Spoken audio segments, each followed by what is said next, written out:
ఏదో రకంగా కుర్చీని అంటే సీఎం కుర్చీలో కూర్చోవాలనే ధ్యాస తప్పించి మానవత్వం లేకుండా చేసే పరిస్థితి ఈ రోజు మనందరికీ కూడా కనిపించే పరిస్థితి వస్తుంది.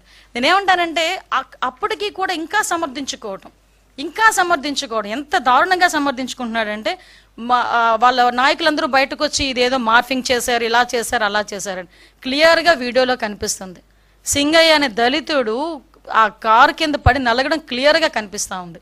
ఇటువంటి పరిస్థితుల్లో కూడా కనీసం ఆపకుండా వెళ్ళిపోయే పరిస్థితి కనిపించింది.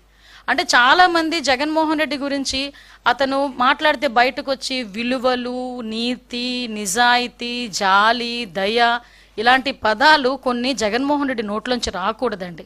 ఎందుకంటే ఈరోజు అటువంటి ఆ మాటలు మాట్లాడడానికి కూడా పూర్తిగా అర్హత లేనివాడు జగన్మోహన్ రెడ్డి. అటువంటి వ్యక్తి ఈరోజు పైగా దాన్ని సమర్థించుకోవడం ఏంటి? నిజంగా బై యాక్సిడెంటల్ పడ్డాడు అనుకుంటే వెంటనే బయటికి తీసి ఒక హాస్పిటల్కి పంపించుంటే ఒక నిండు ప్రాణం బతికేది. ఈరోజు ఆ కుటుంబానికి సింగయ్యని తీసుకొచ్చి ఇవ్వలేడు కదా. ఆయనైతే చక్కగా ప్రయాణం అంతా చేసుకుని ఆ విగ్రహం ఆవిష్కరణ చేసుకుని మళ్ళీ ఇంటికి వచ్చి హ్యాపీగా కూర్చున్నాడు. 2 ప్రాణాలు పోయినాయి. ఆ 2 ప్రాణాలను తీసుకొచ్చి ఇచ్చేవాడు కాదు కదా. అంటే బయటకు వచ్చి ఒక అతను అంటాడు, ఎవడో మా కార్యకర్తే కదా చచ్చిపోయాడు. అరే మీ కార్యకర్త చచ్చిపోయిన మనిషి, అక్కడ మనిషి చనిపోయాడన్న సంగతి మీకు ఎందుకు గుర్తు రావట్లేదు? ఆ మనిషి చనిపోవడానికి కారణం ఆ నాయకుడే అన్న సంగతి ఎందుకు గుర్తు రావట్లేదు?